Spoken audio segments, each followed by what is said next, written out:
வணக்கம் அனுகிரகம் சேனல் நேர்களே, நான் உங்கள் அன்பான சயின்டிபிக் வேதிக் அஸ்ட்ராலஜர் அஸ்ட்ரோ அருண்ஜி பேசுகிறேன். நல்லது நினைப்போம், நல்லதே நடக்கும். தொடர்ந்து நம்மளுடைய சேனல்ல வரக்கூடிய அறிவியல் சார்ந்த ஜோதிட கருத்துக்கள், அதாவது சயின்டிபிக் வேதிக் அஸ்ட்ராலஜி சார்ந்த வீடியோஸ் பார்த்துட்டு இருப்பீங்க நம்புறேன். எந்த விதத்திலும் மூட நம்பிக்கையில போகாமல் உள்ளது உள்ளவாறு ஜோதிடம் எப்படி செயல்படுகிறது, நம்மளுடைய போன ஜென்ம கர்மா இந்த வாழ்க்கையில் எப்படி வாழ்க்கை சம்பவங்களாக உருவடிக்கிறது, நம்மளுடைய டைரக்ஷன் ஆஃப் லைஃப் அடுத்த வாழ்க்கை சம்பவங்கள் எப்படி கொண்டு போக போகிறது, எது மாதிரி பார்த்து நம்ம எடுக்க போறோம், நம்ம கர்மா எது மாதிரி ஒரு அமைப்பை கொடுக்குதுங்கிறத துல்லியமா நம்ம பார்த்து கொண்டிருக்கிறோம். அந்த வகையில மார்ச் 2025 கன்னி ராசிக்காரர்களுக்கு எப்படி இருக்க போகுதுங்கிறது பார்க்க முன்னாடி நம்ம சேனல் ஃபர்ஸ்ட் டைம் வரவங்க மறக்காம சப்ஸ்கிரைப் பண்ணிக்கங்க. இப்ப பாத்தீங்கன்னா மார்ச் 2025 கன்னி ராசிக்காரர்களுக்கு எப்படி இருக்க போகுதுன்னு பார்க்கும்பொழுது, ஆண்டு கிரகம் என்று சொல்லப்படுகிற குரு 9ஆம் இடங்கிற பாகிஸ்தானத்துல இருந்து ராசியை பார்ப்பது ஒரு அருமையான விஷயம். எந்த வித மாற்றமும் இல்லை. ராகு 7ஆம் இடத்திலும், கேது ராசிக்குள்ளும் இருந்து குரு பார்வை பெறுவது எந்த மாற்றமும் இல்லாமல் மார்ச் மாதம் முழுவதும் இருக்கிறது. நல்ல ஒரு அமைப்பு. சனி பகவான் இதுவரை 6ஆம் இடத்துல இருந்தக்கூடிய சனி 7ஆம் இடத்துக்கு மாறி மார்ச் 29ஆம் தேதி மாறுறாருங்கிறது ஒரு முக்கியமான ஒரு பயிற்சி. ஸோ 6ஆம் இடத்து சனி ஒரு சில விஷயங்கள்லாம் நம்ம போஸ்ட்போன் பண்ணிட்டு அப்படியே வாழ்க்கையை பண்ணிட்டு இருக்கிறப்போ, அடுத்த வரக்கூடிய இந்த சனி பயிற்சி பார்த்தீங்கன்னா வாழ்க்கையில சிலதெல்லாம் செய்யணும். பங்குதாரர்கள், நண்பர்கள், வாழ்க்கையில டெய்லி நம்ம சந்திக்கிற பீப்புளில் நம்ம டீல் பண்ணி சில விஷயங்கள் சாதிக்கணும். இன்னுமே நம்ம வாழ்க்கையில இறங்கி வேலை செய்யணும். நிறைய விஷயங்கள் போஸ்ட்போன் பண்ண விஷயங்கள்லாம் ஃபேஸ் பண்ணணும். அடுத்தடுத்து வாழ்க்கையில போகணும், டெவலப் ஆகணுங்கிற மாற ஒரு அமைப்புக்கு வேணுங்கிற ஒரு ஆரம்ப கட்ட ஒரு அமைப்பாக, மாதமாக, ஒரு காலமாக மார்ச் 2025 இருக்குதுன்னு நம்ம தெரிஞ்சுக்கணும். அதுல சூரியன் பார்த்தீங்கன்னா ஃபர்ஸ்ட் ஹாஃப் 6ஆம் இடத்திலும் 7ஆம் இடத்துக்கு செகண்ட் ஹாஃப்ல மாறுறாரு. கிட்டத்தட்ட மார்ச் 15ல இருந்து மார்ச் 30 வரைக்கும் பார்த்தீங்கன்னா சூரியன், சுக்கிரன், ராகு, புதன் எல்லா கிட்டத்தட்ட சனியும் மார்ச் 29ஆம் தேதி சேர்ந்து 7ஆம் இடத்துக்கு வருகிறார் ராசிக்கு. ஸோ 7ஆம் இடத்துல இத்தனை கிரகம் இருக்குது பார்த்தீங்கன்னா, நீங்க நிறையா சில தொழிலமைப்பு இருக்கிறவங்களுக்கு ஒரு புது கூட்டாளியோட சேர்றது, ராசி அதிபதியே ராசியை பார்க்கறது நல்ல விஷயம். உங்களுக்கு தேவையானது சில செஞ்சு பிடிச்சிக்கிறது, நண்பர்கள் மூலமா சில பெனிஃபிட் ஆகிறது, பங்குதாரர்கள் மூலமா பெனிஃபிட் ஆகிறது, கஸ்டமர்ஸ், கிளைண்ட்ஸ் புதுசா அக்வயர் பண்றது, பிசினஸ் இருக்கிறவங்களுக்கு ஒரு புது கான்ட்ராக்ட் கிடைக்கிறது, வேலையில் இருக்கிறவங்களுக்கு ஒரு நல்ல மாற்றம் ஆகுறது. இது மாதிரி நல்ல மாற்றங்கள் நிறைந்ததான ஒரு மாதமாக அடுத்த ஒரு ஃபாஸ்ட் டெவலப்மெண்ட் நோக்கி நீங்க செய்யக்கூடிய ஒரு அடுத்த 2 வருஷத்துக்கு வேணுங்கிற ஒரு இம்ப்ரூவ்மெண்ட், ரேபிட் இம்ப்ரூவ்மெண்ட்டுக்கு தேவையான ஒரு ஃபவுண்டேஷனான சில மாற்றங்களை கொடுக்கக்கூடிய மாதமாக மார்ச் 2025 கன்னிராசிக்காரர்களுக்கு இருக்கிறதுங்கிறது நாம் தெரிஞ்சுக்கணும்.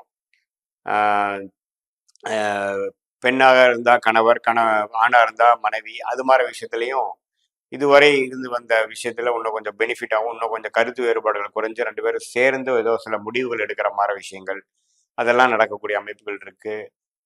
நட்பா பழகிறவங்களே காதலா மாறக்கூடிய அமைப்பு, காதல் கை கூடுற நேரமாகவும் சில பேர்த்துக்கு இளம் வயதினருக்கு வரக்கூடிய அமைப்புகள் கண்டிப்பாக இருக்கு. ஒரு இன்டர்காஸ்ட் மேரேஜ், வேற ஒரு அந்நியரோட பழக்கமாகி அதுல ஒரு நல்ல சுமூகமான ஒரு உறவு வரக்கூடிய அமைப்பு, அது லேட்டரான அதே மேரேஜ் ஆகக்கூடிய அமைப்பு, அல்லது ஒருத்தரோட நம்ம பழகிட்டு இருக்கோம் அவரோட சேர்ந்து நம்ம தொழில் பண்ணக்கூடிய அமைப்பு, அது பிற்காலத்துல பெரிய முன்னேற்றத்தை கொடுக்கக்கூடிய அமைப்புக்கு வேணுங்கிற ஒரு ஃபவுண்டேஷனான விஷயங்களை கொடுக்கக்கூடிய ஒரு அற்புதமான ஒரு மாதமாக இந்த மாதம் கன்னிராசிக்கு ஒரு மாற்றத்தை கொடுக்கக்கூடிய மாதமாக இருக்கிறது. குறிப்பாக செகண்ட் ஆஃப். ஸோ அதனால 6ஆம் இடத்து சனி 7க்கு போறாரு, ராசியை பார்க்குறாரு அப்படிங்கிற இது விஷயங்கள் நீங்க கண்டக சனின்னு தான் சொல்லுவாங்க. பயப்பட வேண்டியதுல இப்படி இருந்தால் தான் அடுத்த லெவல் கட்ட வாழ்க்கைக்கு வேணுங்கிற சில உத்வேகமான முடிவுகள், சில வாழ்க்கை உண்மையில் வேகமாக நடக்கக்கூடிய அமைப்பு. இது வரைக்கும் அப்படியே சும்மா இழுத்துட்டு இருக்கு, எந்த ஒரு ப்ரோக்ரஸும் பெருசா இல்லை அப்படின்னு கன்னிராசி சொல்காரர்கள் சொல்லிட்டு இருக்கிறவங்களுக்கு பார்த்தீங்கன்னா அடுத்த 2 வருஷம் வேகமாக நடக்கக்கூடிய அமைப்புகள் கொடுக்கக்கூடிய இதுக்கு ஒரு நல்ல மாற்றத்தை, ஒரு பிளாட்ஃபார்மை கொடுக்கக்கூடிய ஒரு மாதமாக இந்த மார்ச் மாதம் 2025 இருக்கு. நான் சொன்ன மாதிரி தொழில், வேலை, படிப்பு எல்லா விஷயத்துலையுமே ஒரு நல்ல சாதகமான மாற்றத்தை கொடுக்குதுங்க. அதே சமயத்தில் ஏப்ரல் மாதம், மே மாதம் வரப்போ ராகு கேது ராசி விட்டு விலகிறது ஒரு அற்புதமான விஷயம். அது மூலமா இன்னுமே கிளாரிட்டி, இன்னுமே உத்வேகம், இன்னுமே அதிக உழைப்பு, இன்னுமே அதிகமான ஒரு அறுவடை செய்யக்கூடிய அமைப்புகள் கொடுக்கக்கூடிய அமைப்புகள் இருக்கிறதுனால இது நல்ல ஒரு கேம் சேஞ்சிங்கான ஒரு மாதமாக இருக்குங்கிறத தெரிஞ்சுக்கணும். இது பார்த்தீங்கன்னா, இது வந்து ஒரு பொதுவான பலன்கள் தான். உங்களுடைய ஜென்ம ஜாதகத்துல வந்து எப்படி வந்து தசாபுக்திகள் போய் கொண்டிருக்கிறது? என்ன லக்னத்துல பொறந்திருக்கீங்க? அந்த லக்னாதிபதி எப்படி இருக்கிறார்? அந்த தசநாதன், புக்திநாதன், லக்னாதிபதி இப்போ வந்து இப்போ கோச்சாரத்துல நம்ம பேசுற அமைப்புல எப்படி போயிட்டு இருக்கிறார்? எந்த மாரி தாக்கத்துல இருக்காருங்கிறதெல்லாம் வந்து கூட்டி கழிச்சு பார்க்கும் பொழுது, சேர்த்தி பார்க்கும் பொழுது, இன்னும் துல்லியமான அடுத்த ஒரு ஷார்ட் டேர்ம்ல நீங்க என்ன மாரி முடிவு எடுக்க போறீங்க? எப்படி போனா ஜெயிக்கலாம்? எது மாரி லாங் டேர்ம் எப்படி காட்டுது? நீங்க வாழ்க்கையில அடுத்தடுத்த சம்பவங்கள் எப்ப நடக்க போகுது? எல்லாமே வந்து துல்லியமாக இந்திய பேஜ ஜோதிடம், சயின்டிபிக் வேதிக் அஸ்ட்ராலஜி முறையில கண்டிப்பா பார்க்கலாங்கிறத நீங்க தெரிஞ்சுக்கணும். இப்ப நம்ம பார்த்தது ஒரு பொதுவான பலன்கள் தான் நீங்க தெரிஞ்சுக்கணும். நல்ல சாதகமான தசாபுக்தியில் போகும்பொழுது, இப்ப நம்ம பாயிட்டு இருந்த கோச்சார அமைப்பு மார்ச் மாச பலன்கள் வந்து கொஞ்சம் நன்றாக சாதகமான பலன்கள் அதிகமாகவும், ஒரு சுமாரான தசாபுக்தியில் போகும்பொழுது நான் சொன்ன அந்த கோச்சார அமைப்புல ஒரு சாதகமற்ற பலன்கள் கொஞ்சம் அதிகமாகவும், சாதகமான பலன் குறைவாகவும் பார்ப்பீங்கங்கிறது நீங்க புரிஞ்சுக்கணும்.